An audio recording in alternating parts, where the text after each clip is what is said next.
তোমার মাল তুমি সামলাও, আমরা যাই। এই সর্দার গুলা বাকছে। আমার দয়াল নবী রাহমাতাল লিল আলামিন দাঁড়ায় রয়েছে।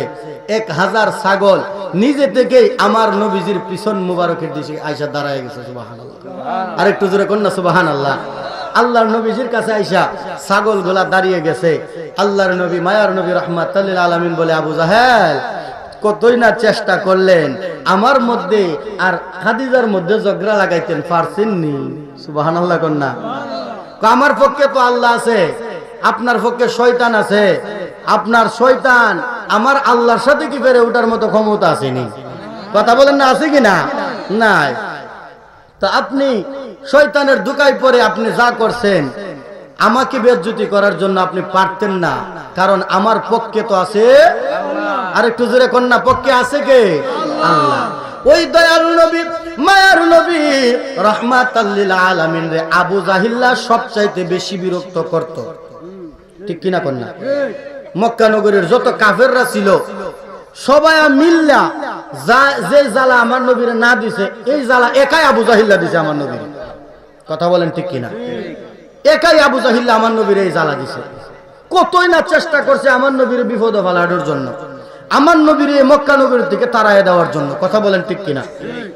আমার নবীজিকে বিরক্ত করার জন্য আবু জাহিল্লা এক মুষ্টি পাথর নিছে। কি নিছে?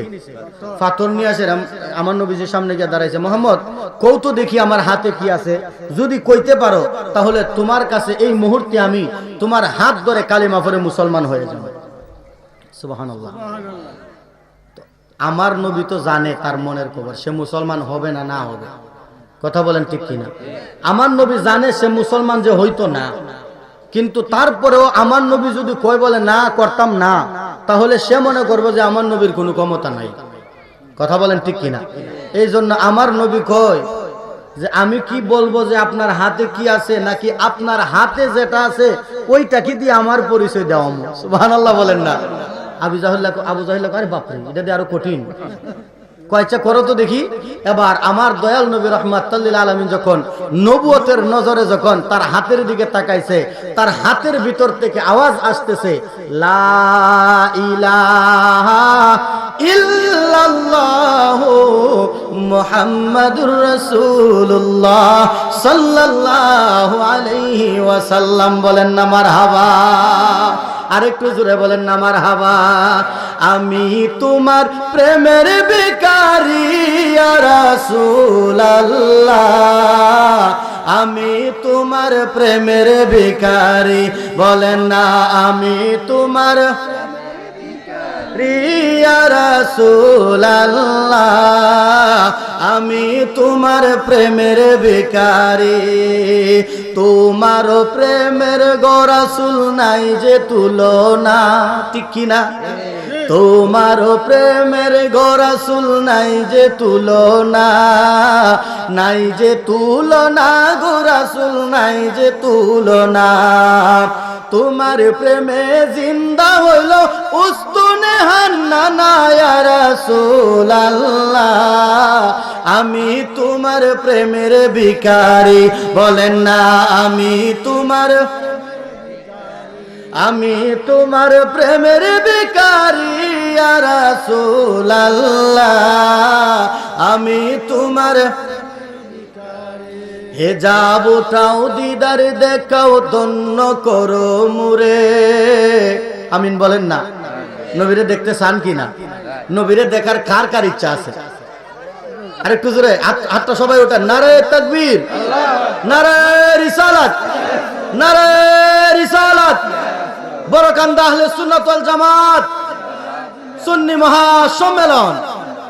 সকলে হাত নামায়। আল্লাহ সবাই রে আমার নবীকে দেখার তৌফিক দান করুক, আমিন বলেন। আরেকটু জোরে বলেন আমিন। ওই নবীরে যদি একবার দেখতে পারেন, আর কোনো চিন্তা আসেনি, আর কোনো টেনশন আসেনি, কোনো ভয় আসেনি। নবীরে যে একবার দেখতে পারবে তার জন্য জাহান্নামের আগুন হারাম। কথা বলেন ঠিক কিনা? বলেন না, হেজাব ওঠাও দিদারে দেখাও ধন্য করো মুরে, ধন্য করো মুরে রাসূল, ধন্য করো মুরে। তোমার দিদার দিদার বিহনে পরাণ যে বাঁচে না ইয়া রাসূলুল্লাহ আমি তোমার প্রেমের ভিখারি বলেন না আমি তোমার প্রেমের ভিখারি ইয়া রাসূলুল্লাহ আমি তোমার রে আমি তোমার ইয়া রাসূলুল্লাহ আমি তোমার একটা জবানও বন্ধ রাখবেন না সবাই জোরে সুরে বলেন না মারহাবা আর একটু জোরে বলেন না মারহাবা এই আমার বড় কান্দার ভাই বাবারা বন্ধুরা আরে ওই আবু জাহিল্লা যখন আমার নবীর নিয়ে আমার নবীর কাছে পাথর নিয়ে আসছে পরীক্ষা করার জন্য আমার দয়াল নবী কয় আমি কি পাথর দিয়া কথা বলাইতাম নাকি আমি তোমার হাতে কি আছে এটা বলতাম আমার দয়াল নবী যখন নবুয়তের ক্ষমতার নজরে ওই হাতের দিকে যখন নজর করলেন এবার তার হাতে থেকে কালিমার আওয়াজ আসতে শুরু করছে এবার সে পাথরগুলা ফালাইয়া বাড়ির দিকে দৌড় মারছে কম মোহাম্মদ নাকি হাতের মধ্যে জাদু মারছে নাউজুবিল্লাহ বলেন না আরো জোরে বলেন না নাউজুবিল্লাহ এটা কি জাদু এটা কি মুজিজা কি কি কি মুজিজা আমার নবীজির মুজিজা আমার নবীকে আমার আল্লাহ অসংখ্য অগণিত মুজিজা দান করছে কথা বলেন ঠিক কিনা দেখেন মুজিজাটা কেমন আবু জাহিল্লা চিন্তা করলো কি রে মোহাম্মদ তো আমার হাতের মধ্যে জাদু মারছে তো এইভাবে মানে অনেক জ্বালা যন্ত্রণা করছে তো কোনোভাবে আমার নবীর সাথে ফেরে উঠতে পারে না এবার শাম দেশের বাদশার কাছে একটা চিঠি লিখছে কি লিখছে শাম দেশের বাদশার কাছে লিখছে ও শাম দেশের বাদশা হাবিব বিন মালেক ও আমার একটা ভাতিজা নাম তার মোহাম্মদ সে আমার এই মক্কা নগরীর মধ্যে কি যেন একটা ধর্ম প্রচার করতেছে যেই ধর্মের দ্বারাতে আমাদের বাপ দাদার ধর্ম সাইরা মানুষ তার ধর্ম গ্রহণ করতেছে আল্লাহু আকবার বলেন না তো আমার বাপ দাদার ধর্ম সাইরা তার ধর্ম গ্রহণ করতেছে ও হাবিব বিন মালেক ও তুমি যদি একটু আসতা তাকে কয়েকটা প্রশ্ন করতা কিবা তার একটা বিচার কইরা দেয়া যাইতা নাউজুবিল্লাহ বলেন এবার হাবিব বিন মালেক তার কাছে রিপ্লাই আরেকটা চিঠি লিখছে ওই চিঠির মধ্যে লিখছে আবু জাহেল ও তুমি একটা সমাবেশ সাজাও ওই সমাবেশের মধ্যে আমি আইসা তোমার ভাতিজা মুহাম্মদ রে কয়েকটা প্রশ্ন করব ওই প্রশ্নের উত্তর যদি সে দিতে পারে তাহলে সে এলাকায় থাকতে পারবে আর যদি উত্তরগুলা না দিতে পারে তাহলে মক্কা নগরী থেকে তাকে তাড়ায়া দেওয়া হবে নাউজুবিল্লাহ বলেন আরো জোরে বলেন না নাউজুবিল্লাহ সংক্ষিপ্ত করতেছি সময় কম বড় ভাই আসতেছে এই আমার ভাই বাবারা বন্ধুরা রে এবার ওই আবু জাহিল্লা সমাবেশ সাজানোর জন্য আমার নবীর কাছে যাইয়া কইলেন ভাতিজা মুহাম্মদ তোমাকে প্রশ্ন করার জন্য শাম দেশের বাদশা হাবিব বিন মালেক আসবে ওই হাবিব বিন মালেকের প্রশ্নের উত্তর যদি দিতে পারো তুমি থাকতে পারবা নইলে এলাকা ছাড়তে হবে নাউজুবিল্লাহ বলেন এই দাওয়াত দিলেন আমার নবী কয় আলহামদুলিল্লাহ দাওয়াত গ্রহণ করলাম সুবহানাল্লাহ বলেন আমার নবী কি ডরাই না ভিলেন নাকি কথা বলেন না বই পাওয়ার কারণ আছে নাকি নবীর পক্ষে তো আল্লাহ আছে কথা বলেন না ঠিক কিনা আবু জাহিল্লারে ডাক দিয়া কয় চাচা আমি আসবো আপনি সমাবেশ সাজানোর জন্য এলাকার মধ্যে জানায়া দিলেন পুরা মক্কা নগরীতে জানায়া দিলেন যে শাম দেশের বাদশা আসবে আমার নবীকে প্রশ্ন করবে মানুষ তো আপনার অনেক মানুষ সব মানুষরা শুনে গেছে মানুষরা চিন্তা করছে ওই তারিখ মতে আমরা সবাই জড়ায়ত হব ওই মজলিসের মধ্যে আমরা থাকবো দেখবো কি হয় আর এইদিকে আবু জাহিল্লা স্বর্ণকারের কাছে গেলেন স্বর্ণকারের কাছে যাইয়া দুইটা চেয়ারের অর্ডার দিছে কয়টা দুইটা চেয়ারের অর্ডার দিছে একটা দিছে রূপার আরেকটা দিছে স্বর্ণের চেয়ার হচ্ছে বাদশা হাবিব বিন মালেকের জন্য আর রূপার চেয়ারের মধ্যে আবু জাহিল্লা বসবো আমার আল্লাহ ডাক দিয়া কয় আবু জাহিল্লা রে স্বর্ণের চেয়ার বানাইতাছ হাবিব বিন মালেকের জন্য আর রূপার চেয়ার তোর জন্য বানাইতাছ তুই বানা বইব কেডা সিদ্ধান্ত নিমু আমি আল্লাহ আরেকটু জোরে কন্যা সুবহানাল্লাহ কেডা বইব সিদ্ধান্ত আমি নিমু তুই বানা তোর টাকা খরচ করে তুই বানা আল্লাহু আকবার বলেন না এবার স্বর্ণকারের কাছে যাইয়া একটা স্বর্ণের চেয়ার একটা রূপার চেয়ার বানাইলেন সংক্ষিপ্ত স্বর্ণের চেয়ার রূপার চেয়ার বানাইয়া যখন সমাবেশের মধ্যে নিয়ে আসলেন সব মানুষরা চলে আসছে, হাবিব বিন মালিকও চলে আসছে। হাবিব বিন মালিক স্বর্ণের চেয়ারের মধ্যে বসছে, আর রূপার চেয়ারের মধ্যে আবু জাহিল্লা বসছে। বসার পরে মানুষ তো আপনার লক্ষ লক্ষ কোটি কোটি মানুষগুলা আপনার জড়ায়ত হয়ে গেছে। মোহাম্মদকে প্রশ্ন করব হাবিব বিন মালিক, এটা দেখার জন্য সবাই আসছে, সবাই দেখার জন্য আসছে। মানুষগুলা অনেকগুলা মানুষ হয়ে গেছে, সবাই যখন দাঁড়ায় রয়েছে দেখার জন্য, আমার নবীজি তখনও সমাবেশে উপস্থিত হয় নাই। আল্লাহু আকবার বলেন। হাবিব বিন মালিক আবু জাহিল্লা রে ডাক দেয়া কয়, আবু জাহিল্লা রে, তুমি না কইলা তোমার বাতিজারে তুমি দাওয়াত দিছো, তোমার বাতিজারে আমি প্রশ্ন করতাম, তোমার বাতিজা কই? তোমার বাতিজার তো কোনো খোঁজ খবর নাই, আইবো নি? আইবো। সুবহানাল্লাহ বলেন না। আবু জাহিল্লা কয়, হাবিব বিন মালিক আইবো আইবো, কারণ উনি মিথ্যা বলেন না, আমার দাওয়াত যেহেতু গ্রহণ করছে উনি অবশ্যই অবশ্যই আসবো। জোরে বলেন না সুবহানাল্লাহ। দেখেন এত বড় গুস্তাখ, এত বড় দুশমন, তারপরেও আমার নবীর কই, নবীর প্রতি একটা বিশ্বাস আছে যে আসবো। সুবহানাল্লাহ বলেন। এই আমার বরকান্দার ভাই বাবারা বন্ধুরা রে, যখন বাদশাহ সিংহাসনে বসা, আবু জাহিল্লাও বসা রূপার চেয়ারের মধ্যে, বলতেছে বাদশাহ চিন্তা করেন না, উনি আসবো। এবার গাড়ি ফিরায় পিছনের দিকে তাকায় দেখে নবী আসতেছে। সুবহানাল্লাহ বলেন না। আল্লাহর নবী আসতেছে। আবু জাহিল্লা কয়, হাবিব বিন মালিক ও হাবিব বিন মালিক, ওই যে দেখেন দূরে আসতেছে যিনি, উনি হচ্ছে আমার বাতিজা মুহাম্মদ। আল্লাহু আকবার বলেন। হাবিব বিন মালিক যখন তাকাইল রে বাবা, ওই হাবিব বিন মালিক আমার নবীরে দেখতে যাইয়া যখন তাকাইছে, তাকানোর সঙ্গে সঙ্গে দেখতেছে মাটি, আমার দয়াল নবীজি যেই দিকে আসতেছে, নবীজির পা মুবারক থেকে একটা নূরের ঝলক আসমান পর্যন্ত ঝলকাইতেছে। আরে হুজুরে কন্যা সুবহানাল্লাহ।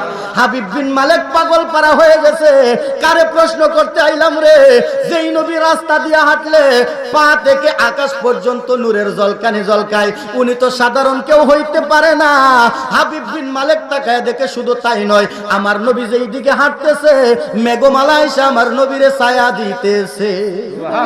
আরেকটু জোরে কন্যা সুবহানাল্লাহ। ওরে রাস্তা দিয়ে নূরের নবী হলে চলমান, ওরে খুদার হুকুম পেয়ে মেঘে ছায়া করতো দান আমার নবীজি মান।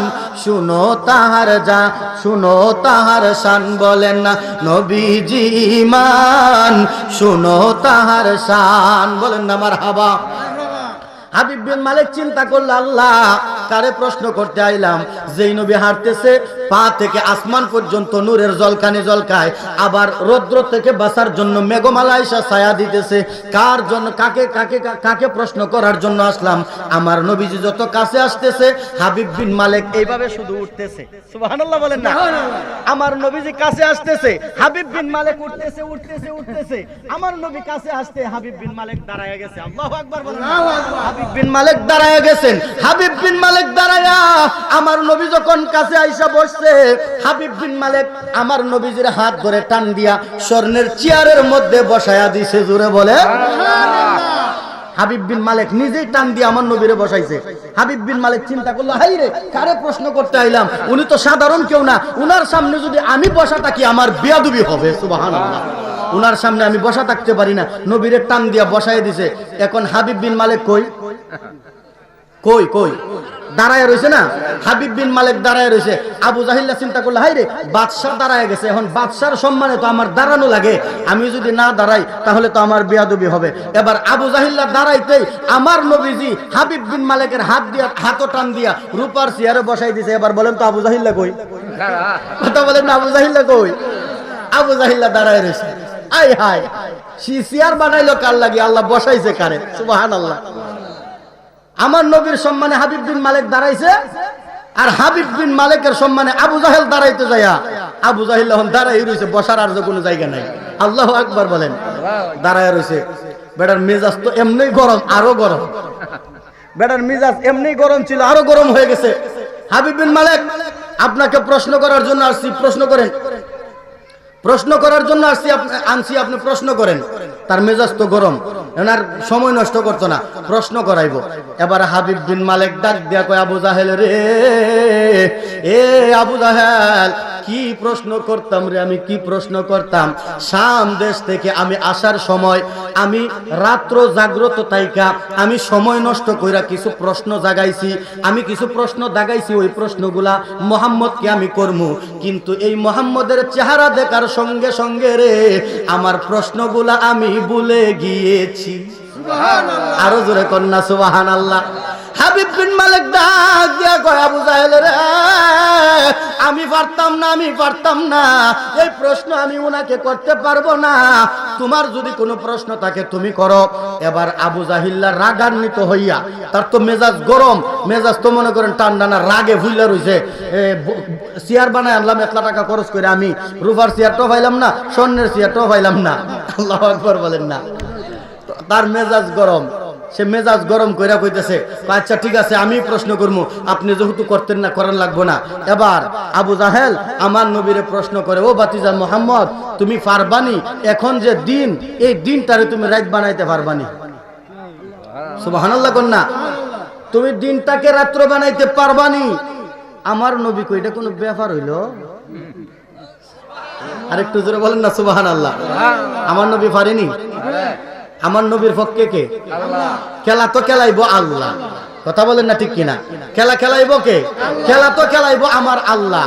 আমার নবী কয় এটা কোনো ব্যাপার হইল নি। আমার দয়াল নবী রাহমাতাল লিল আলামিনকে বললেন, ঠিক আছে করো। আমার নবীজি সূর্যকে ইশারা দিলেন ডুবে যাও, চন্দ্রকে ইশারা দিলেন উঠে যাও। জোরে বলেন না সুবহানাল্লাহ। আমার নবীজি সূর্যকে ইশারা দিতে সূর্য ডুবে গেছে, অন্ধকার, সবকিছু অন্ধকার। এবার আবু জাহেল কয়, চন্দ্র উঠাও। আমার নবীজি চন্দ্রকে ইশারা দিলেন, চন্দ্র উঠে গেছে, পূর্ণিমার চাঁদ। জোরে বলেন না সুবহানাল্লাহ। আমার নবীজি যখন চন্দ্র উঠাইছে, এবার আবু জাহিল্লা বলতেছে, ভাতিজা এত বড় পরীক্ষা পাশ করে ফেলছো, এত কঠিন পরীক্ষা পাশ করে ফেলছো, রাত্র দিন রাত বানায় ফেলাইছো, চন্দ্র উঠিয়ে ফেলছো, এখন পারবানি চন্দ্রটারে 2টা টুকরা করতে? সুবহানাল্লাহ বলেন না। আমার নবী পারবো নি? আমার নবী কই এটাও তো কোনো ব্যাপার না, দিন রে যদি রাত বানাইতে পারি, যদি ডুবে যাওয়া চন্দ্র আমি উঠাইতে পারি, তাহলে চন্দ্রের 2টা টুকরা করাটা কোনো ব্যাপার হইল নি? আমার দয়াল নবীজি শাহাদাত আঙ্গুল দ্বারা ইশারা দিতেই চন্দ্রটা 2টা টুকরা হয়ে গেছে। জোরে বলেন না, আরেকটু জোরে বলেন না সুবহানাল্লাহ। ওরে সাক্কা কামারা সিরাজুম মানিরা কুরআনে ঘোষণা, আকাশের চাঁদ ডাক দেয় নবীজি জমিনে আসো না। নবীর ডাকে, নবীর ডাকে সারা দেই চাঁদ, টুকরা হই 2 কানা, ইমানদার দেওয়ানা যেতে চাই মদিনা। বলেন না, ইমানদার দেওয়ানা যেতে চাই মদিনা। মারহাবা বলেন। আল্লাহর নবী, মায়ার নবী রাহমাতাল লিল আলামিন ডাক দিয়া কয়, চাচা এটা কি কোনো ব্যাপার হইল নি? আমার দয়াল নবীজি শাহাদাত আঙ্গুল দ্বারা ইশারা দিতে চন্দ্রটা 2টা টুকরা হয়ে গেছে। আল্লাহু আকবার বলেন না, আরেকটু জোরে বলেন না আল্লাহু আকবার। কিও বাজান যাইতেছেন কেন? নাকি কিও বাজান কষ্ট হইতেছে? কষ্ট হইতেছে বাজান? আমি ছেড়ে দেবো, কিছুক্ষণের ভিতরে আমাদের প্রধান অতিথি সাহেব চলে আসবে। প্রধান অতিথি সাহেব আসলে আমি আর 1 মিনিটও দেরি করব না। আল্লাহর নবী, মায়ার নবী রাহমাতাল লিল আলামিনের এই মুজিজা যখন দেখাইলেন, এবার উপস্থিত মানুষ তো ছিলেন হাজার হাজার, ঠিক কিনা বলেন? লক্ষ লক্ষ মানুষরা ছিলেন। এবার তারা তো কাফের মুশরিক, কথা বলেন ঠিক কিনা? এবার তারা বলতে শুরু করছে, না না না, কোনো জাদুঘরের ক্ষমতা আসমানও যাইতে পারে না, যত বড়ই জাদুঘর হোক না কেন আসমানের মধ্যে তার কোনো ক্ষমতা চলে না, জাদু চলে না, কথা বলেন ঠিক কিনা? মক্কা নগরীর কাফেররা ডাক দিয়া একজনরে আরেকজনকে ডাক দিয়া কয়, উনি কোনো মানুষ না, উনি নবীও না, উনি মনে হয় আল্লাহ। নাউজুবিল্লাহ বলেন, আরো জোরে বলেন না নাউজুবিল্লাহ। আমার নবীরে যদি কেউ আল্লাহ কয়, ঈমান থাকবো নি? কথা বলেন থাকবো নি? আল্লাহ হচ্ছে একজন, কথা বলেন ঠিক কিনা? যিনি আমাদের স্রষ্টা, ওই নবীকে আল্লাহর সাথেও তুলনা করা, কথা বলেন, যায়? আমার নবীরে আল্লাহ বলা যায় না। এই আমার ভাই বাবারা, বন্ধুরা রে, আমার নবী হচ্ছে আমার আল্লাহর দুস্ত, কথা বলেন ঠিক কিনা? ওই মক্কা নগরীর কাফেররা এই যখন দেখলেন দিনকে রাত্র বানায় ফেলাইছে, আবার চন্দ্র উঠাইছে, চন্দ্র যখন দুই টুকরা হয়ে গেল, মক্কা নগরীর কাফেররা একজন আরেকজনরে কয় উনি সাধারণ কোনো মানুষ না, উনি যে নবী পরিচয় দেয় উনি নবী না, উনি মনে হয় আল্লাহ হবে, উনি মনে হয় খোদা হবে। আমার আল্লাহ জিবরাইল রে ডাক দিয়া কয়, জিবরাইল রে, ও জিবরাইল, দুনিয়ার মানুষরা, এই কাফেররা আমার নবীরে খোদা কইতাছে রে, আমার নবীরে আল্লাহ কইয়া ফালাইতেছে। এবার তারা তো শিরিক করতেছে, ঠিক কিনা বলেন? তারা তো শিরিক করতেছে, আমি আল্লাহর সাথে নবীরে শরীক করতেছে রে। এ জিবরাইল, তাড়াতাড়ি যাও, একটা আয়াত যায় আমার নবীর কানে শোনায়া দাও। আমার নবীর কাছে আইসা শোনাই দেন।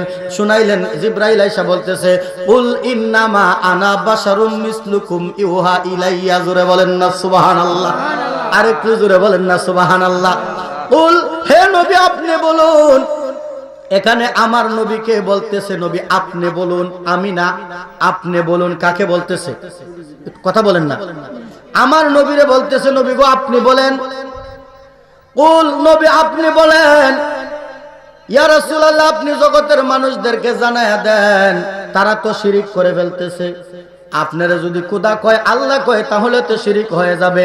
আপনি তাদেরকে জানায়া দেন যে আপনি তাদের মতো দেখতে, নমুনায় বাসারে তাদের মতো একজন মানুষ। জুড়ে বলেন সুবহানাল্লাহ। আমার নবীকে বললেন, আপনি বলেন যে আমি তোমাদের মতো একজন, কথা বলেন না, আমি তোমাদের মতো একজন। নারে তাকবীর, নারে তাকবীর, নারে রিসালাত। প্রধান অতিথি হুজুরের আগমন, প্রধান অতিথি হুজুরের আগমন, জিহাদি হুজুরের আগমন। সকলে বলি মারহাবা, আরেকটু জোরে বলেন মারহাবা। সবাই খুশি না বেজার?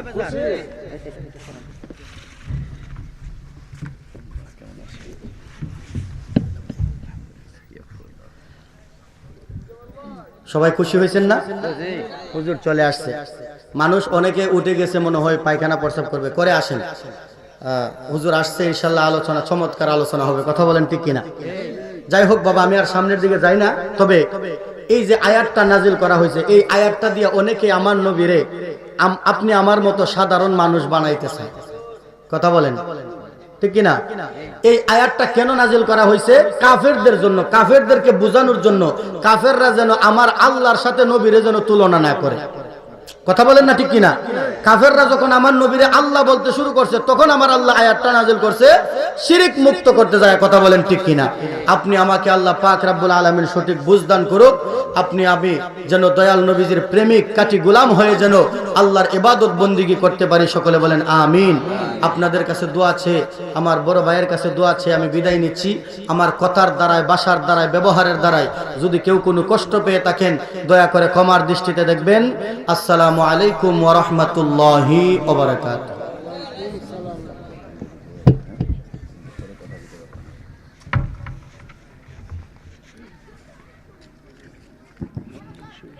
সকলে বলেন মারহাবা। আপনারা কি খুশি না বেজার? খুশি লাগা যদিও মনে